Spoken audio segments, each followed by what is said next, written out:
September marks the start of a new school year for most of us. A perfect time to challenge the traditional concept of education in a world where industries are constantly being transformed by rapid technological advancements, shifting economic landscapes, and evolving societal needs. This context requires us to rethink the skills and education necessary for everyone in schools and business today. How can we effectively implement upskilling and reskilling initiatives when their shelf life is shorter than ever before? How can businesses and educational institutions collaborate to lead through the transformation that is driven by AI and automation? In what ways can lifelong learning be made more accessible and appealing to workers across all age groups? Experts from various sectors will explore how traditional education systems need to adapt and share their insights on how we can bridge the gap between today's workforce needs and tomorrow's virtual worlds. Join us on September 17th for this enlightening event.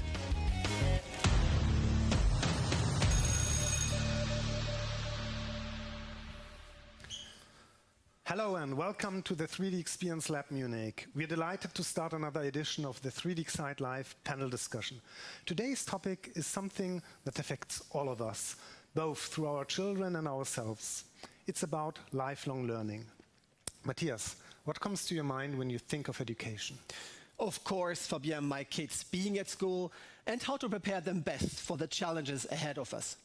But lifelong learning is something not only for the schools, it's something for everyone, especially in that ever-changing world.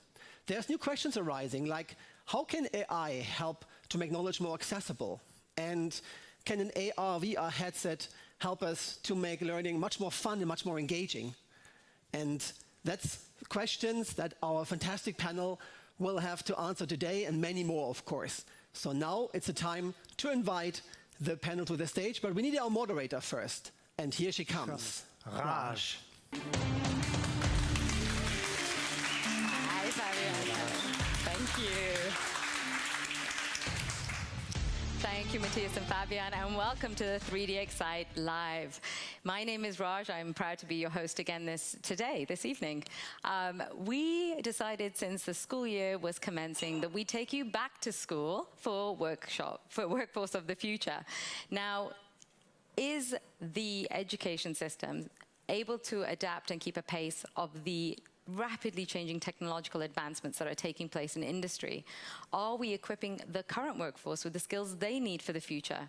We'll be discussing this with our panel. Now, if you feel inspired, take a picture if you're in person or a screenshot if you're online and share it on LinkedIn. Don't forget to use our hashtag 3DEXCITELive. Without further ado, let's get the panel on stage. So first, we have postdoctoral researcher from TUM School of Management, Dr. Annelie Bergenhauser. No, but I knew I was going to do that. Come on out. Annelie. Hello. I always get it right in the virtual. Okay, so we have the Associate Partner for TCW Management Consulting and the founder of AI Labs. We have Dr. Sebastian Eckert.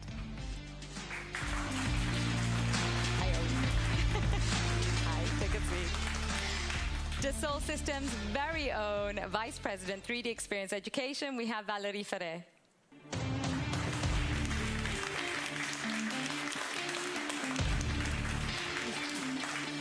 And last but not least, we have joining us remotely the Head of Organizational Design at Fraunhofer Institute for Industrial Engineering, Dr. Wolfgang Beinhauer.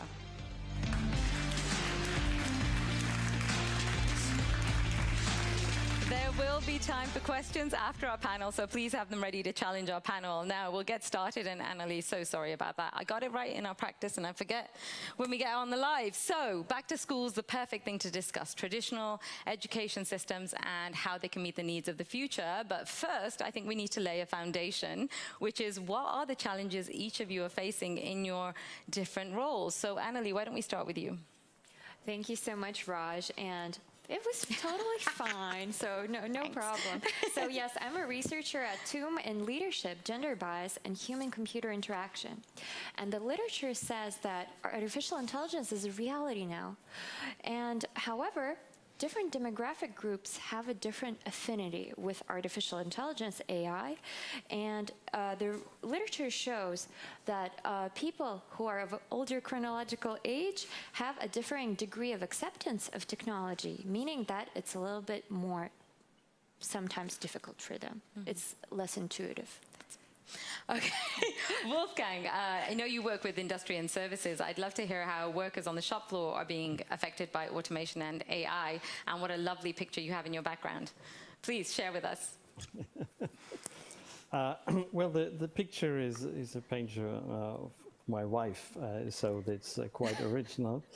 But back to the topic, actually, what we see all is we're amidst an industrial transformation, which is driven by the 3Ds, which are digitalization, the need for decarbonization, and of course the demographic change. And this washes out the skilled workers and the brains out of our labor market, and we have to cope with this loss and with the need for competence shifts within our workforce. So that's the basic challenge, and we have to find solutions to that, and that's the topic of today's talk, I guess. Yeah, I look forward to us sharing some of those solutions, but for now we'll come back to you, Sebastian. So you come at it from a different perspective of adaptation and adoption of change, so if you could share your thoughts on the challenges. Yeah, well, as a management consultant, you are in the great position of dipping your toes into different companies, putting your nose into how things work and how things don't work, and you learn. If you look into those companies that, so first of all, we are helping with digital transformation and helping companies to learn. You see that the technology is available, right? It's really accessible, but the impact that you currently see in companies does not really match this technology available. So maybe there's more about the availability of technology required is more to make a change happen. So maybe it's about the people, to help people to learn and to create impact, excite people, excite the workforce. So it's not only about technology, it's about the people. Yeah, absolutely. I think that's a great point. And Valerie, I mean, you work with software, so what's the skills gap that you're seeing? So I could not agree more. It's about people, but first of all, it's about making sure that we have indeed the right people joining the industry, the technology sector and the engineering sector. We know specifically in Europe, obviously, that we have a strong challenge in making sure that we have enough people joining STEM careers. So first of all, making sure that we do have people that will be able to tackle the challenge. Second of all, people with the right skills, and indeed the right skills, meaning the skills that are expected by the industry to lead their transformation, with the acceptance, obviously, of technologies that are supporting those transformation. And third, making sure that people have the skills that are up to date, because we know that the changes will happen faster and faster in the future with AI and other technologies. So we want to make sure that we have upskilling strategies to make sure that skills are always up to date. Yeah, so no problem, easy solution. No, just kidding. We're going to stick with you for a moment, Valerie, because I think we talked about ecosystems being the way forward, and obviously I think that's a very key component of technology being accepted. Yep. So you already work between education and industry. Can you share a little bit about that? Well, and first of all, the panel today represents very well this ecosystem, because we have a researcher, we have a consulting company, we have a research institute, and we have an industry company. We may be missing an industry customer, maybe next time. Exactly. But no, definitely, in order to make sure, indeed, that we are able to tackle these skill challenges, we need to work together. Together, meaning we need to work both the industry with academic institutions. In Dassault Systèmes, we've been doing that for more than 40 years. We have 8 million students that are using our solution as part of their curricula, as part of their training before they join the industry. We need to do that academics together, because we know that we have had this kind of trend of splitting curricula between technical, engineering curricula and business curricula, and we know that we need to combine those much more, because the value comes from this combination. And we need to work together, academics, research, industry, to make sure that we provide the right skills at the right time. So it's definitely a matter of ecosystem value and ecosystem collaboration. Yeah, and I think the cycle of education making changes is much slower than the industry, though, isn't it? I mean, you're working in TUM at the moment. Would you say that's true?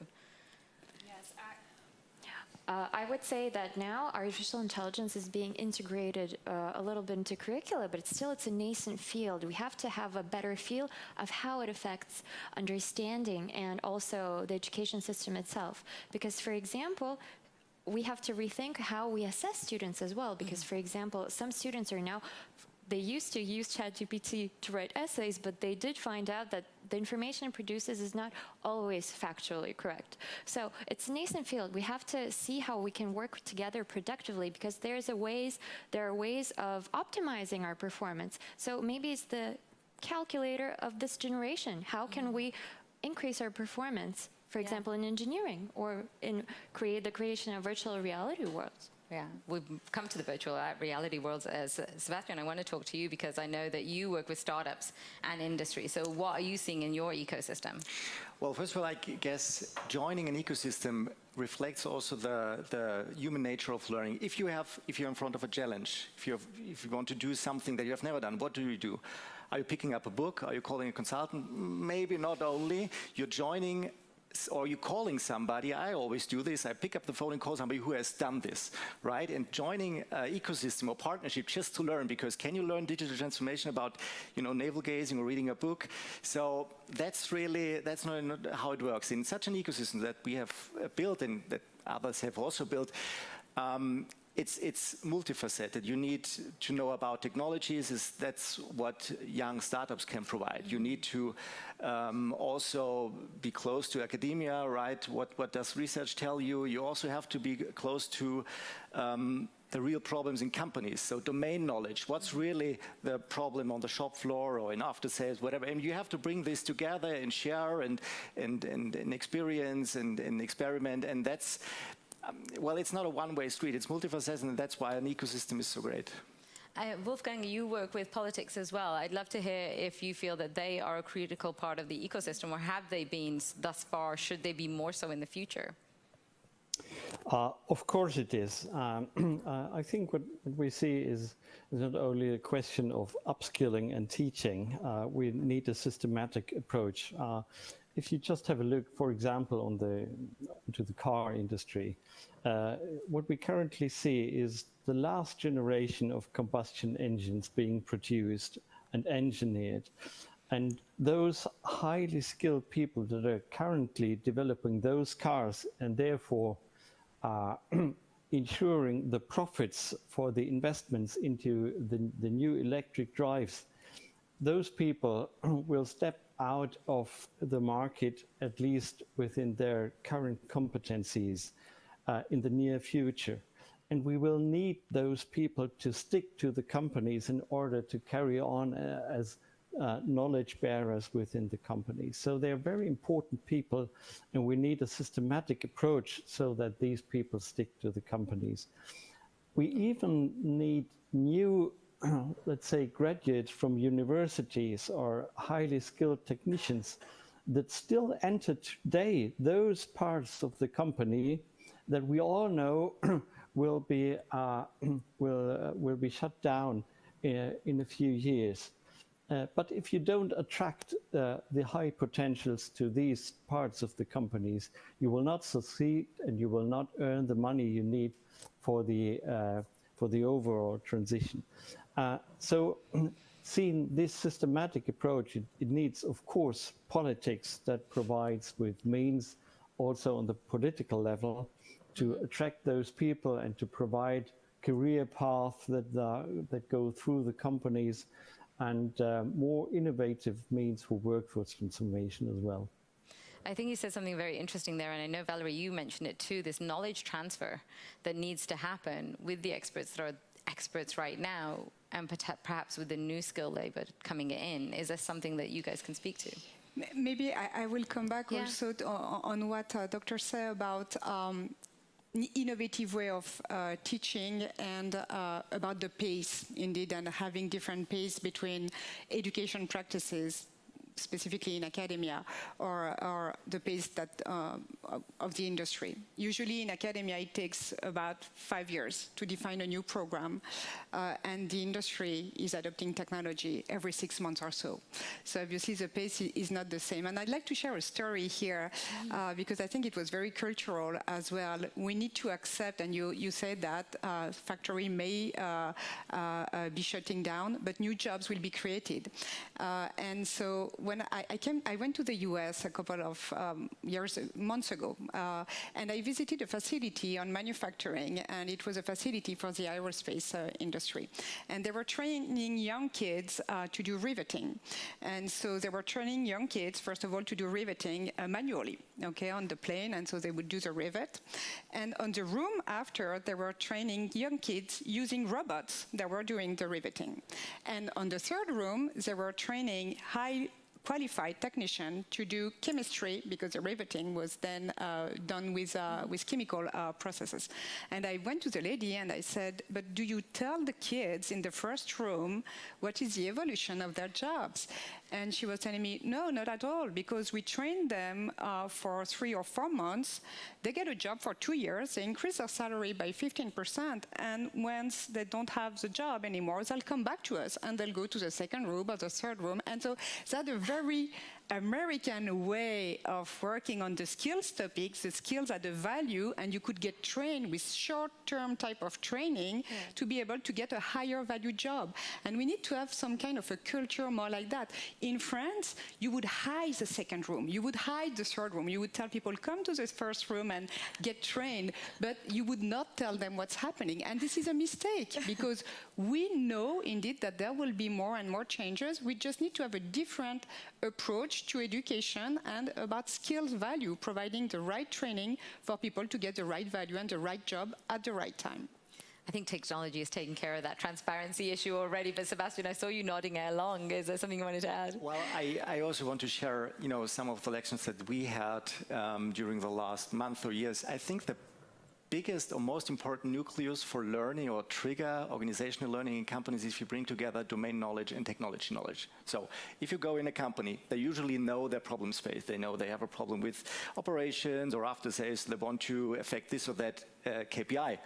But do they really have the technology knowledge, or do they know about coding? Do they know? No. So what we also do is bring together students, and we both have our roots in technology, or let's say the Technical University of Munich. So bringing together students and companies, that's where the magic happens. Because quite frankly, the students, they know their coding, their algorithms, but they do not really know what the real problem in companies are. And the problem is bring them together and make them collaborate and trying to, that they speak the same language, right? So if you manage this, then everything can happen. I mean, that's a very interesting point, because these are key transformation themes. So let's throw it out there. It requires leaders who have the vision to kind of see this through, doesn't it? Yeah. Yes. Can I just share an insight out of the research that we have? Because actually what is very important in the adoption of such technology is the trust. What we find now is that actually some groups have a really they're just still developing the trust in AI, and at the same time it's important not to, when we trust them, not to give too much, outsource too much of what we do to AI. And what research shows is that even though AI sometimes is not perfect, it does make mistakes, people actually have more faith in reskilling, changing the AI, and then still continuing working with it. So there's actually this really good collaboration with AI, which is hopeful for the future. Mm-hmm. Excellent. And so let's go back to the leadership topic. What are you seeing from leaders in this role? I mean, you're working in management consulting, so I'm sure you see... Well, well, it's really hard to bridge for managers because they have to be generalists. They have to know about people, how to lead them, also the younger generation. They have to know their fair share about technology. They do not know every line of code, right? But they also have to know what's the real problem we want to solve, and that's not an easy answer. And it also has to match with strategies. So they have to kind of juggle a lot of balls in the air at the same time. So that's being a generalist and balancing those different perspectives, because in the end, every transformation also has to pay off. It has to show in the bottom line. So I didn't really find a recipe for that, but we're working on that. I'm going to be, please. Rather than also leadership, I think it's about empowerment. I think the new kind of leaders need to acknowledge that the people, are more and more empowered thanks to technology. And so we need to allow people to be more empowered in companies, as students, to be able indeed to innovate more freely and not obviously with sometimes too much top-down approach. So we need to reinvent leadership because there is new kind of empowerment, new kind of collaboration. You do collaborate indeed with technology. And for me, it's more empowerment than leadership. Interesting, but the leader needs to give the empowerment, right? So there is still an element, I think, there. And Wolfgang, I just want to come to you for a moment. Don't want to forget that you're there. But you talked a bit about change management in the implementation process. Would you like to expand on that? Maybe I would like to add one aspect. It might be the case that the use of especially generative AI has an impact on the social behavior within groups, within companies. I'm sure you could relate to a certain colleague of yours who is an expert for any special topic. And you always refer to him or her if you want to know something about that. But as we all know, knowledgeable people are difficult to reach. So it might be difficult for you to get him in time. But the generative AI is available 24/7. You might ask the AI before you ask your colleague. So his status of expertise is diminishing a bit. And what we've seen in an experiment within our Fraunhofer Society is that indeed AI is useful also for locating knowledge within the company. So we have both effects that on one side the automation takes over, on the other hand that it is helpful to locate knowledge within the company. I think, Wolfgang, let's stay with you for just a moment, because I think one of the other things that you mentioned is the organizational design that's required for the processes to change. So the processes kind of need to change. Is it an egg and a chicken and egg situation? Like the processes need to change for us to get that upskilling, or is it rather that we need to upskill to get the processes in place? Like, what would you have to say about that? Both is the case, certainly. What we see is that we don't have only a shortage in workers, but also in teachers. And therefore, we need to find ways to multiply our teaching capabilities. And if everything falls onto false hopes into digitization, I think this is too short to think. Digitization can't solve all those problems. We need to get the right processes in place in order to cope with the need for competence shifts. Okay, and Annalie, you wanted to mention? Yes, I just wanted to add an insight, thank you, Raj, about leadership. The leadership theory is actually that the theory shows that how crucial is a digital champion, and the leader being kind of the champion, bringing forward the digital transformation, the adoption of the technology. Just wanted to add that. Yeah, thank you. Yeah. And then if we're talking about the processes now, I mean, I'm happy for you guys to jump in, but actually, Annalie, you mentioned that this idea of using immersive virtual reality within the education system is also a component of that can adapt to the processes within the culture. Is there something you would like to add on that? Yes, so the advantage of using artificial intelligence is that it can know you better than you know yourself. So it can really adapt to your learning style and your previous knowledge and your evolution. So it can perhaps even in education bring a tailored solution to you. And this can really help in upskilling, in my opinion. And it's going to be, I think, a big part of education in the future. Mm-hmm. Jump in because I'd like to jump in also regarding what you said about the level of expertise. And for me, more about accessibility and about indeed science that will be more accessible to non-experts. An example, for example, engineers and environmental science, life cycle assessment. We are put a solution in the ecosystem that allow all engineers to become life cycle assessment expert.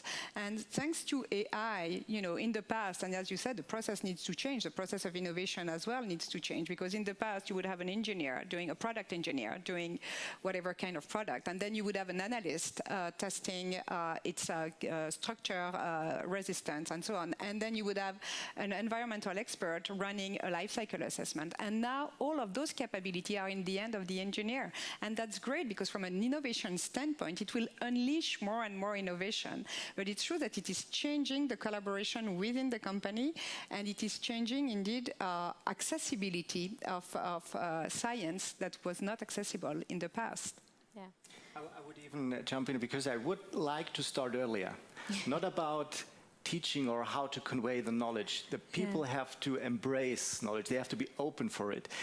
If you want to teach your workforce about AI and they're afraid that it's taking their job, then they're not going to listen, right? Whatever you present them. And I guess that's also a leadership thing, to be transparent. First of all, being transparent, because the workforce or the employees, they're reading the news, they're reading, oh, they're taking our jobs and robots gonna kill our planet, whatever there is, right? So and you can start pretty simple by doing excitement sessions or being playful, doing business games and interacting, so that the people say, well, I'd like to know more about AI. And then this can really, teaching and learning can really happen. And you mentioned also like failure sharing and these use cases and developing use cases for data analytics, et cetera. Do you have any examples, or is there anything you wanted to add on to that? Well, we once had a client who, well, in the construction business, and some of the engineers, they are testing oil. Because if you're testing oil and selling construction machines, then by testing the oil, you know if the machine is going to break or not, right? So, and they were very, very reluctant, because you can do pattern recognition and do the soil testing. So, and then, first of all, people were very reluctant, but then if they learned that this new technology, AI, could help the engineers to make better predictions, to provide more value for the company, that we even added a little competition where I said, well, that's the best engineer or the best prediction. So sharing success story, but also not being afraid of failure, right? So leaders have to kind of build a culture where it's okay to fail. However, leaders also have to report to their board. They have to, and everybody, that's the realism, or that's the reality of each and every manager. So it's not, if everybody fails, there's no productivity gain. How many people do you know that are leaders that would say, oh, I failed? Anybody? Wolfgang, perhaps you'd like to jump in on that. I can't see you better than here. So. What I guess is also a question Sebastian sent to design the career path in a way that they become attractive, and what we tried within a group of responsibility within called Allianz des Chancen, which is basically half of the DAX 40 companies that united there. Is how can we transfer from one job into another, and enabling teaching within one company, even inside of changing the companies. One example for this is, for example, Continental, the first tier supplier in the car industry, and they enabled a regional transfer, because it has always to be regional. People are not movable like any other items. And in the Hanover region to Stiebel, which are producing geothermal heat pumps. So the same competencies are required and used, and career paths are offered to the people, and those career paths are attractive because they rely on the competencies, on the expertise of the people, and they give them a new purpose in a new industry that is much more future-proof than the industry they're coming from. So this is one example, maybe, what I would like to add to Sebastian's. That's fantastic. And in fact, that's a great segue into what are some of the solutions that we talked about. I mean, Sebastian, you said fun. It needs to be fun, the learning. But, you know, Annelie, why don't we start with you? Yes, so what is very important is the concept of psychological safety, opportunity versus threat. So instead of automation, present it as augmentation. How can you improve your performance and maybe even perform even better using AI?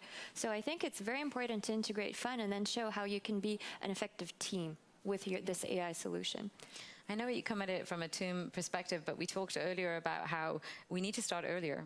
What other solutions are there that you think could, I know both of you mentioned this, so I'm going to let you guys decide who's going to go first. Well, for me, definitely, and obviously here I will be preaching a little bit for what I do. I know I'm not supposed to, but this is a deep conviction, actually, and this conviction is that we need to make sure that we have very strong and intimate collaboration between the industry and education on industry solutions. Because if in the education we use tools or technology that is not used in the industry, the practices will be very different.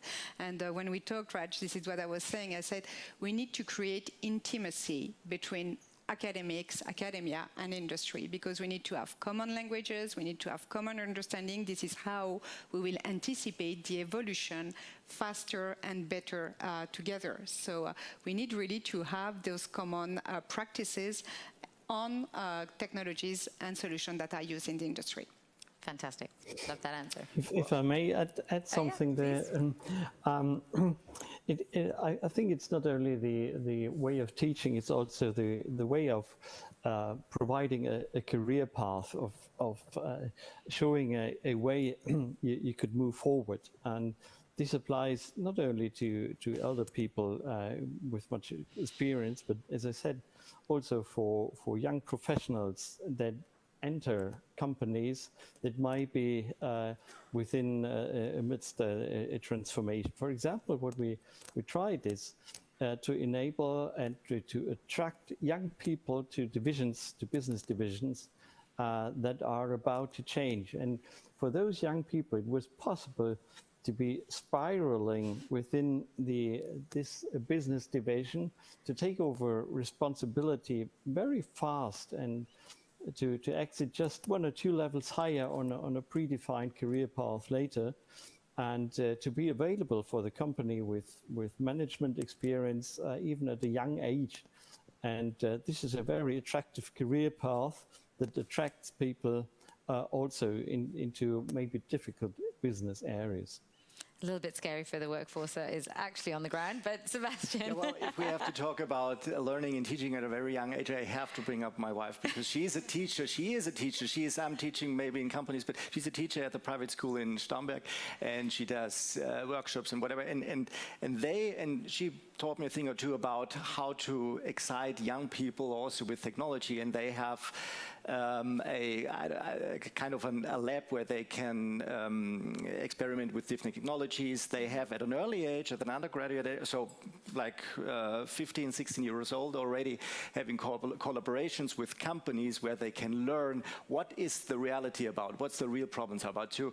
So talking about starting at a very early age, and these students, they have a real great career trajectory. Are they smarter than regular pupils or students? I don't know. However, they get early support, and maybe that's the trick. Start as early as you can. And relevant skills. Yeah. I mean, that's the other part of it. Like you said, it could be the new calculator, but we're so resistant in some ways to the younger, get too much screen time is what I hear a lot from parents that I know. So, but it's this idea that you've got to adapt to it and you've got to give them the opportunity. Sorry, Annelie. Mm-hmm. Oh, I just wanted to add that kind of the growing population is really they're digital natives, because they grew up with screens, maybe too many screens, who knows, it's subjective, but it already gives a different affinity with technologies. And now new technologies can, for example, revolutionize education. For example, learning how to code. Now you can learn how to code also using an LLM, a chatbot, which maybe it's changing the ways we're learning these skills. We haven't touched on it. We've only got a couple of minutes before Q&A, but I do want to touch on what about the current workforce? What can we do to help them? Because it's really great that we're looking at education systems, but education is becoming a lifelong learning concept, right? So what can we do to help people who are eager? Maybe not the ones that are like, nope, no AI for me, but the ones that are eager to adapt. What can we do for them? What would be some solutions that you've seen? For me, the practices are not so different whether you talk about students joining the industry or people in the workplace who need to learn. Again, and from business standpoint, we see a lot of schools that are deploying now executive program or lifelong learning program, continuing education. And so again, working hand in hand together, developing the right program to develop the right skill, whether it's from young students or whether it's from employees, is critical. And for us as companies, and more we do that, obviously, is having a projection about the skills that we will be needed in the company. And all companies are doing that whenever they are deploying new kind of technology, and they run upskilling program. Many companies have universities, internal universities. It's becoming a common practice. So again, this is really about combining an ecosystem, as we were saying, between the industry and education to provide the right skill at the right time and in very agile manner. Yeah. Sebastian, you had something to say? To, leave the ivory tower, right? Well, buy all the books you like, but, you have to visit conferences, mingle, go to conferences or events like this, right, where you can exchange ideas. And the most successful companies that I know are the ones that allow their employees, to go to different conferences or to mingle, have working groups outside their corporate borders. And because I strongly believe that digital transformation or AI transformation, whatever you call it, it can't be read from books, and it's also not going to work with navel-gazing or polishing your PowerPoint slides. It's funny to say this because I'm a management consultant. However, right, leave your ivory tower, talk and learn. And if you want to go to a conference and your manager says, well, what's the return on invest of you going to this conference? That's hard to do, right? So mingle. That's my advice. There's no ROI, but there will be reward at the end of it. Did you want to add anything to that, Wolfgang, before we go to the Q&A? Well, I guess the need for lifelong learning is not new as such. It is just even more urgent than before. But what it comes to my mind is that for both employers as well as employees alike, what is most important is also kind of political stability. Much of the drivers that we mentioned in the starting session are driven by politics as well, or even at least influenced. And for example, if we see currently when the primes for electric cars were abolished by the end of last year, the sales in electric cars dropped sharply. And now they are discussing to maybe resuming those primes, those subsidies. And the result is that the numbers are dropping even more because everybody who is on a age of maybe buying an electric car will hold back those investments until it is re-established. So we have a political instability that it is not good both for the industry as well for people who can't rely on the conditions, actually. There's a perfect example of what gets rewarded gets done, right? So we've got time for Q&A, so I'd love to take some questions online or from the audience. Any questions? Yes, we have a mic, yeah. To the second to last point, I think where you said the educational upskilling within the companies is relevant. Do you have a feeling with the companies that you are working with that it is understood and high enough on the agenda? And supported by the budget and time for the workforce to upskill enough? Well, an easy answer, easy question, and complicated answer. Well, it depends. I would say companies are sticking too much to traditional or old school methodologies, or, webinars are really great. They are super important. But there are so many concepts in terms of design thinking oriented learning, user-centric learning, methodology. It's not so much about content, it's more about how you present it, how you can access it, and especially currently in this time we are in Germany, where it's not a real, it's not a feeling of spirit of embarkment, right? So budgets are cut it, right? So that's, to answer to your question, I would say companies are not doing enough to provide educational learning to the workforce. And if they do, maybe not in the right format. I would maybe complement by saying that there is difference probably between the large corporation who have more capacity to invest, again, building their own universities and having the possibility to anticipate more, and the SMBs. I think for me the key question is on the SMBs, how they can dedicate time for their employee whenever they have small margins, small investment capability to invest in learning as much as they would invest in equipment, for example, and to consider that this is as key as an investment. And it goes back also to political incentive to make sure that those SMBs can invest in learning, because it's probably the one that will be the most affected by transformation from the large group that goes to the supply chain. Wolfgang, I saw you nodding. I would Did you say want to add? till 2 years ago, I would say, of course, companies are investing everything in order to provide this. Currently, with the economic downturn, it gets harder, and it gets a business case indeed. And therefore, from my point of view, it gets even more important to keep track of the success of all these measures and these instruments put in place. So you need KPIs for your workforce transformation and for the effectiveness and efficiency of all the upskill programs that you have. And also the personal transfer instruments you have in place, such as shifting to another company or shifting to another business division within your company. Thank you, Wolfgang. Any other questions?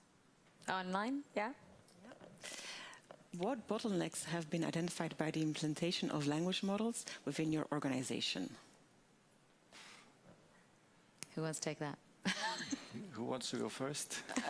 Oh, go ahead. Well, even though TUM is not a company, yes, so for example, large language models are excellent in producing text. However, where the data is stored, sometimes we have confidential data and we cannot feed it into the LLM because of data protection laws.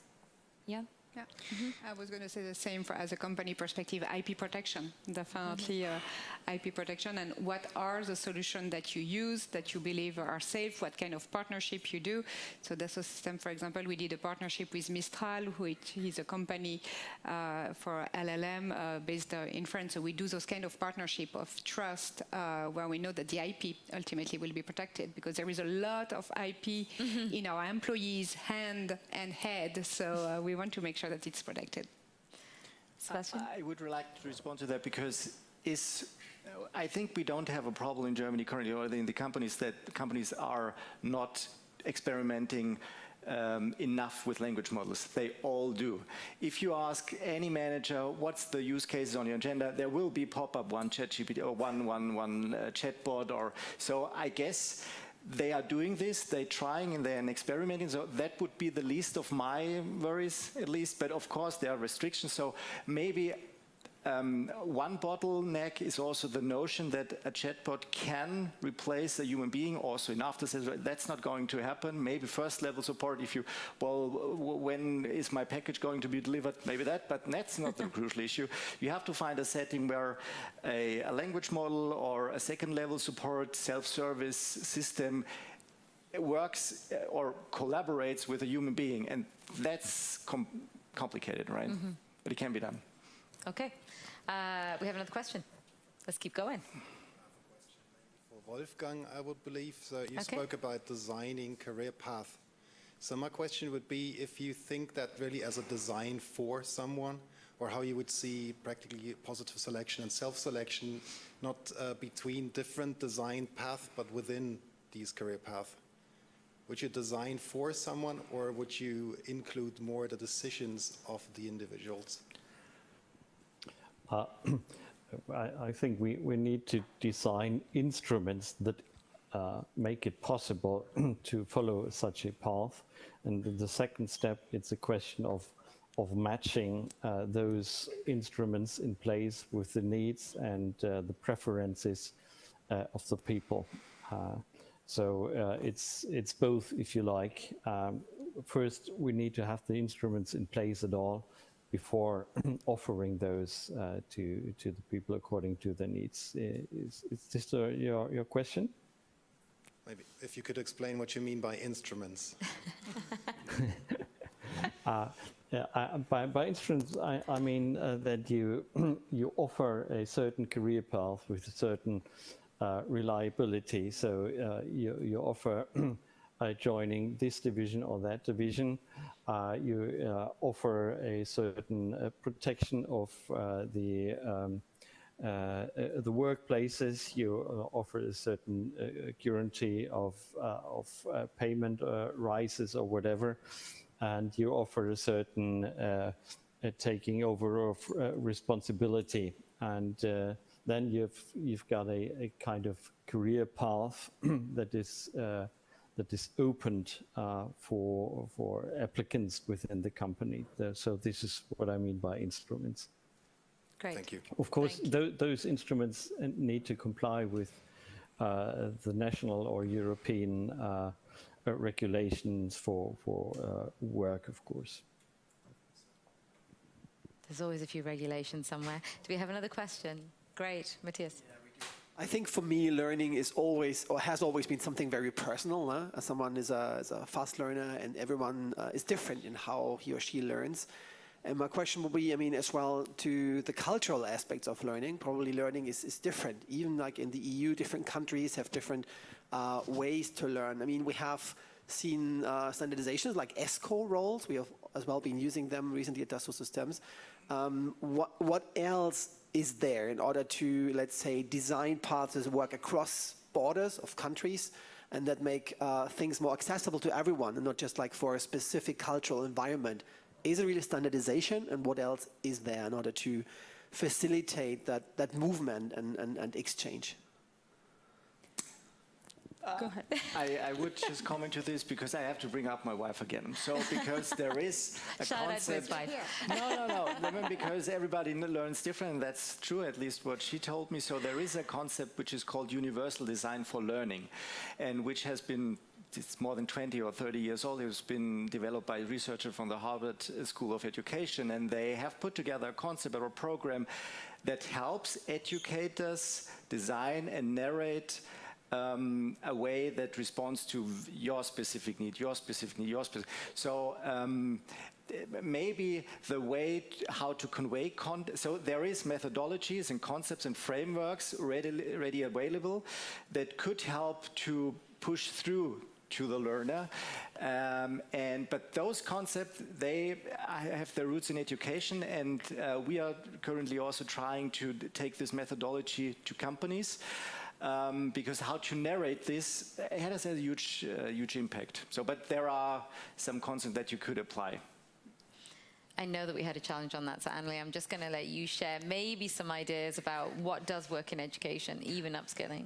Yes, so upskilling is very important, and I think your point is so relevant because different cultures have different norms and standards in how they perceive information. Some people like more information that's maybe presented in a more abstract manner, while others prefer something that is more direct. So I think that what is very useful, for example, and what is being used in some AI learning platforms is that it's kind of tailored to you, your learning speed, maybe what mistakes you have made that you really have to work on. So these are kind of the tips. That's kind of why it's so useful to integrate AI in the future in these learning strategies. is to have this tailored solution, tailored to you and your preferences? Well, we believe in experience-based learning or project-based learning, and I think this goes across culture. Ultimately, once you join the job market, whether in the industry or elsewhere, you will be required to do projects most of the time. And it is something that we do not learn enough in schools. And again, projects collaborating between different disciplines, and we believe that this should be mainstream and adopted everywhere. And it goes to your point between theory or practical cases.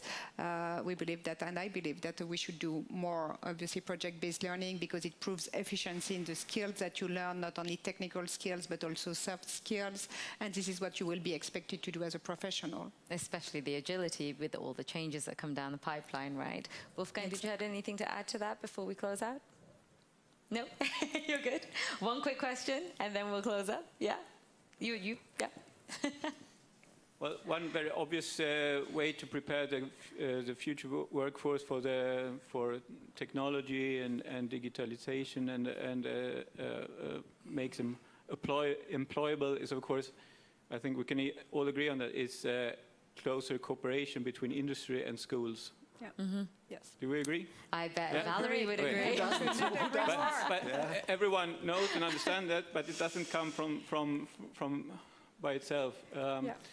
I'm a SolidWorks 3D CAD reseller specialized on schools, so I know of fantastic examples how successful this can be. Mm-hmm. Yeah. But it doesn't happen because we tell them. They understand it's a good idea, but they need a lot of additional funding. It needs very engaged teachers. And it doesn't help them to, it's not enough to tell them it's a good idea. They understand it. It needs so much funding that they can reduce their amount of teaching classes so they can concentrate on projects like that. But it can be fantastically successful from all perspectives. It's a fantastic, effective and cheap recruitment measurement for the companies, and it's a fantastic upskilling of the schools teaching, and it's huge fun for the young people. And but what can you do as Dassault to get your industrial companies engaged in this idea? What can you, as a management consulting, do to get your clients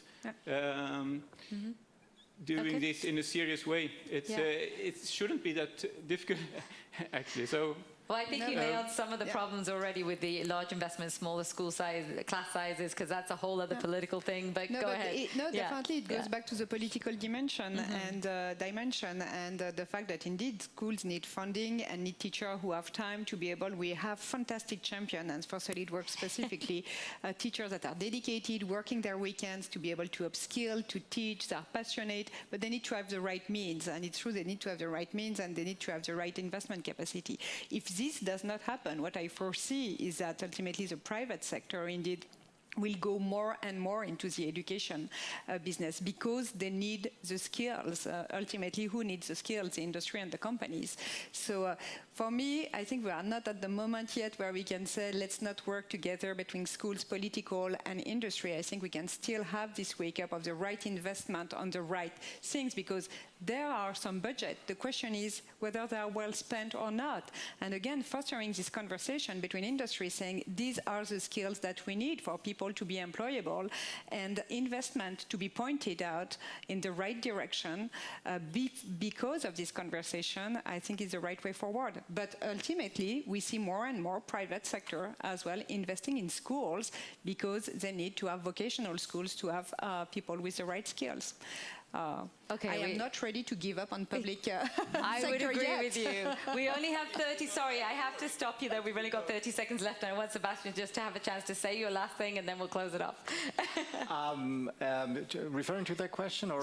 Whatever you'd like to add. No, I make it short because we both have our roots in the Technical University of Munich, and the Technical University of Munich does a great job in cooperating with companies, right? So they are really on the forefront of that, but it's an easy thing to do with universities because what we do, we also build an AI lab which has students and startups and companies, and companies pay for this kind of sessions, and of course they're working together with students, but the best ones get hired, so they have a direct benefit. I guess working together with universities for the companies, it's an obvious choice.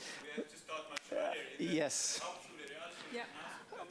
In secondary. What they're studying.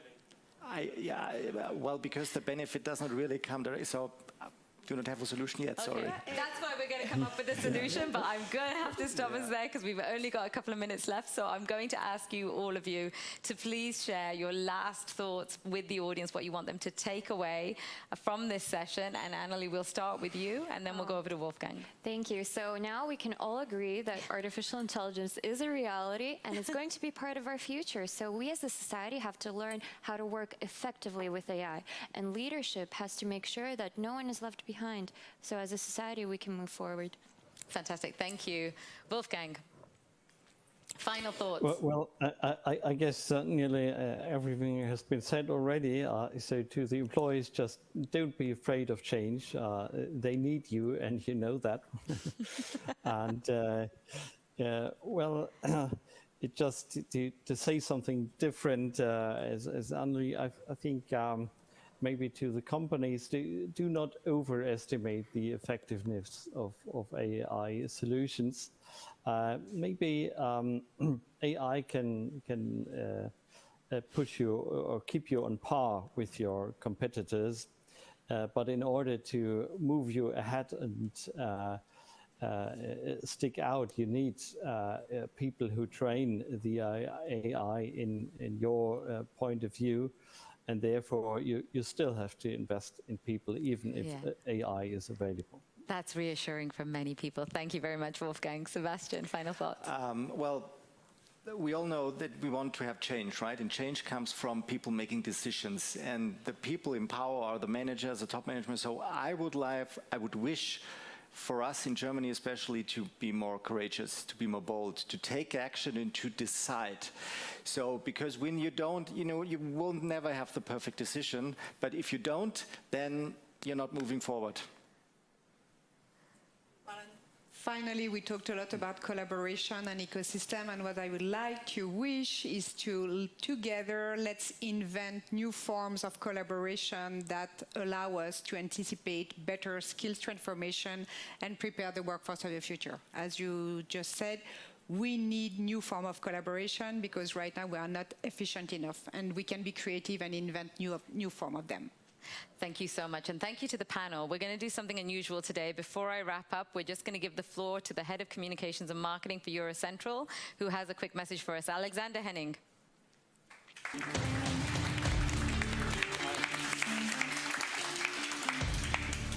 I would have loved to be on that panel because you discussed so many topics that are actually at my heart at the moment and the topic I want to talk to you about. But especially I want to jump on what Mr. Sebastian Eckert said. Bring students and companies together, and that's where the magic happens. And that's exactly what we're going to do on October 16th and 17th right here in Munich. We're going to be at the Eisbach Studios for the 3D Experience Conference. Super comprehensive event where we talk about future innovations and solutions, AI-powered virtual twin experiences, smart product design, sustainable manufacturing. So it's everything that's part of the backbone of companies in the future for digital transformation. We also have a super educational track with the RWTH Aachen, sorry, it's a bit difficult to say. We have a student challenge, so it's something important for us when we talk about workforce of the future. But more than that, we have 2 days, I almost said fun, fully fun-packed, but it really is, We have plenary sessions with speakers from BMW, Airbus, Omega watches. We have our industry breakout sessions, and we have the big Handelsblatt panel that is hosted by a Handelsblatt journalist. It's about Europe as an innovation hub in the future. So I think it's all very important to us that we look around the corner rather than always look far ahead. And the second day, as I mentioned before, the educational challenge, a big part of the conference. We have a lot of user experiences, and we have closing plenaries also with our new managing director, Sabine Scheunert, that just recently joined. So